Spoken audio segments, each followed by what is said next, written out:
welcome. Just welcome to the show. We're just gonna sit back and talk and chill, and we want to, non-doc talk is about the fans want to learn about you. For sure. I'm just like the lead moron on this one. That's right. You guys lead the way, and so we're gonna ask some questions and just find out what makes Mark. So I know I'm partial to you. Because you're a NorCal kid. Straight up. You already know. So Mark grew up like maybe an hour from where I grew up. Yep. So he was a Delta rat, Clear Lake. He did it all. More Delta probably. Mostly Delta. Yeah. So I was kind of went back and forth between Delta and Clear Lake. Clear Lake was my favorite, but for sure. It's hard to beat, man. So like I had already like moved on from California, living there, but been on tour. So there's like this whole new group of people come up fishing out west that I didn't know. I never competed against them. Mm-hmm. But I just remember kept hearing about this kid, Mark Daniels Jr. I'm like, who the hell is Mark Daniels Jr.? That's hilarious. Guess what? Look at you now, kid. Hey, we here, man. Hey, but meanwhile, everybody know Skeet Reese, right? Well, it's because I've been doing this. No, that's what I'm saying. Abroad, right? from the national scene, and then obviously to all the local kids like myself coming up in the game. Hey, less the yellow and black. We trying to be like Skeet Reese. You know what I mean? And nothing against yellow and black. It looks good on Skeet. You know what I mean? But everybody can't pull that off. Other than that, bro, you was inspiring us all, man. I mean, you and others, but yeah. I mean, and I talked about this with Jacob as well, and I interviewed Kevin and realized, okay, I've been out here so long now that we're the influencers now. No doubt. Yeah, it was. Clun and Klein and all those guys influenced me, Nixon and Brower. Yep. Now I'm hearing, it's here you are, you Kevin. and Wheeler, and I was like, oh man, you inspired me. I'm like, bro, I'm still trying to whoop your ass out here right now. Right, don't get too far. But the fact is, we've been out here, I've been out here 20 some odd years on tour. And 20 some years, how old are you? I'm 38. So I'm a little older. You are pretty old. Yeah, I'm like, it's crazy because I travel with Wheeler, right? And then Dustin Connell and Adrian Avina, they're all 10 years younger than me, right? So they're 20, they're 29, right? I'm 38. I didn't realize you were old, man. Yeah, man, I'm like a young. 4 O's coming up. I ain't old. I'm what you classify. I'm a young OG. Yeah, I'm a young OG though. So I still got a little bit of youth about me. But the crew you're hanging with, they're think young. You're old. They give me crap. Listen, they think you're an old man. I'm going to bed. They still up. I'm waking up early. I'm drinking coffee, right? Got it. They sleeping in, hitting the snooze. You know how it is. Yeah. So I try to keep them boys in line. I do as best as I can, but they're a tough group. Yeah, man, I am. But we hanging tough, man. You are. We hanging tough. All right. So where did your love for bass fishing? Where did it start? How did you get into it? Man, so like for me, it wasn't bass fishing at first. It was just fishing in general, man. Obviously grew up in the Bay Area, right? I grew up in Richmond, and not far from places like the Berkeley Pier, places like San Rafael, and all these different places in the bay that we can access from shore. My dad would take me after work, and we go out there and fish for literally anything that bit. Pop's just taking me out there and introducing me to the sport in general as a whole. Of course, we was keeping everything we caught back then too, so it was like we going grocery shopping type deal, right? Yeah. But it was so much fun at the same time. Well, then we moved from Richmond when I was 12. We moved to Fairfield, and no more bay, no more after work sessions with Pops, chasing perch and rockfish and all that stuff we would catch. But I noticed a couple little ponds in the city, man. Little duck ponds where people were out feeding ducks. But I'm like, man, I wonder if there's some fish in there, Of course, curiosity got to me, man. I started going over there, hop the fence, walk over there. And it ain't much after that, man. I caught my first bass and the bug hit me hard. Okay, what did you catch your first bass on, do you remember? My first, rubber worm. My very first bass was on a 4-inch ringworm. Old ringworm. Yeah, I made some money on a 4-inch brown orange tail ringworm. That's the one. I was actually throwing at the time. Man, you don't even see this color no more though. It's a trip. Just like that brown. You don't see that much anymore neither. But how often did you throw pumpkin seed? Pumpkin seed. which is like that brown with the black, flake, and that's what it was. Pumpkin seed, old school pumpkin seed. You think about like lizards. The pumpkin seed lizard was like a standard. There's For sure. green pumpkin, watermelon, pumpkin seed. It was a staple. Yeah. And you just don't even see it no more. No, nobody even says pumpkin seed anymore. No, or motor oil. When the last time you threw a motor oil? You probably forgot about that, see? Yeah. He is old school. He is old school. I got some, Motor oil. Motor oil, that's old school, bro. Yeah, no doubt. We just forget about it, man. But so that was my first introduction, you know. Now I'm fishing inner city ponds, realizing they got bass in them. I got all these different baits now that I'm picking up. Rattle trap, that came shortly after. Start throwing a Bill Lewis rattle trap back when I was a kid, man, from the bank. And then a very close friend of my dad's, his name's Doug Rogers, man. He actually had a little bit of tournament experience. Back in the day, he used to be a team partner. You might know this guy. He was a team partner to Bill Spence, man. Rest in peace to Come Bill. on. Yeah, you know Spence? Yeah, I know Spence. He used to fish for Raza, of course. Exactly. He dude was bad to the bone. So at the time, Spence showed Doug all of what Doug knew. And Doug was doing his best to try to, you know, put that on me. And it wasn't long after that, Doug ends up getting this little small 16-foot Bayliner bass boat with an 85 force. Never buy a force, just side note. They don't make them anymore, don't worry about it. Yo, listen, they made one in and it forces you to get a new get you another motor. Yeah. So man, now I mean I ain't gonna get all carried away, man. We used to go out on the Bayliner, man, and on the Delta.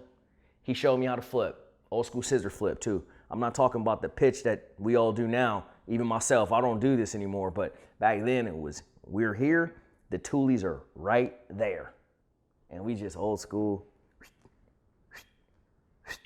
And that was my intro to the game. D. Thomas, absolutely, man. Toolie dipping. Yeah, man. Toolie dipping, I mean, that's like, you know, that was like old, almost cane pull style. You just like jigger pulling in there. That's right. But then the flipping stick. And do you know that he got banned from tournament fishing because of the jigger pull? I remember that. So they put an 8-foot limit, and that's how the flipping stick came to be, and that's as well.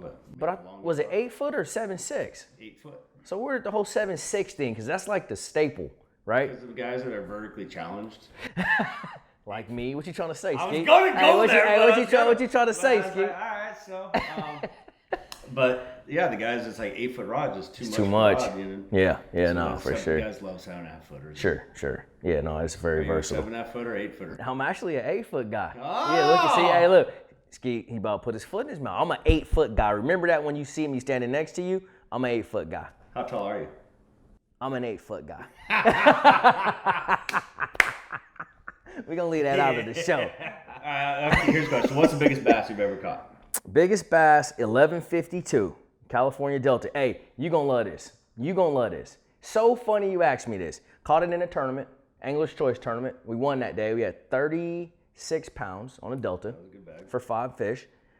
One of the biggest bags I ever caught. This is no lie. You're going to think I'm trying to pump you up right now, but this is no lie. You can talk to my team partner, Jamon Andrews. He'll verify this. I caught it on a spring crawl SKT MR. Boom! Did you really? I swear to all my life, dude. Growing up, one of my favorite crankbaits. After the speed trap was that. And then obviously a big staple was the speed trap actually was my inspiration for that bait. Dude, I'm telling you. 1152. No doubt. Oh, you know, that's crazy. That's cool. I didn't even think about that. And then you asked me that, and then boom. And I got a ton of them things. All right, so what do you think of the Bass Pro Tour so far? Man, I'll be honest. I think it started off a little rocky, in my opinion. I was nervous to do it off the rip anyways, just because it was such a huge commitment, right? Of course, I'm looking up to all of my more experienced peers like yourself, Van Dam, Edwin. I mean, I'm looking at all these guys, all of you guys, and you guys are like 110% in, and I got 1 foot on a banana peel still, and I'm like, I don't know. But then I make the move, and I get over here. I'm very satisfied with where we are right now. In the beginning, it was a little rocky. I think the 1 pound minimum kind of hurt us a little bit on certain fisheries. But when it's all said and done, what we're trying to accomplish as a whole, I think, is what's best for the sport. So the catch, weigh, and release, that's a huge, huge, huge deal. Yeah, it is. Huge deal. I mean, we're here on Lake Fork now, and we're catching these giant fish. A lot of them are spawning, and to be able to put those fish immediately right back and let them go back and do their deal, that's a big thing, man. And I feel good about that. And there's nothing wrong with guys that fish 5-fish tournaments. I still fish them myself. That's what we all know, right? Nothing against that. But for us to be at this platform and then have the ability to do that, catch, weigh, release, and put them right back, that's a big deal, man. So that's something that I'm really proud to be a part of, to be honest. So I know how I feel. So what's your take on fishing Bass Pro Tour format versus a 5-fish limit? Far more stressful and honestly more difficult, more challenging to do Bass Pro Tour style fishing. And the reason for that is if you're out fishing for 5 fish, the first hour you pull up on one of those mega holes, you whack 25 pounds, you're good. You can coast the rest of the day for the most part, even to the extent of practicing, right? For days to come, right? You catch 25 pounds an hour in Bass Pro Tour, good job. Good job. Good. That's a good hour. You best keep catching them. Pull your pants up. Let's keep going. Yeah, you got to keep rolling because these boys don't quit. And so having that on your back and on your brain, and then you got my man telling you every 15 minutes, oh yeah, Ski Reese just caught a 8. What'd you catch this week? A 8-3. A 8-3.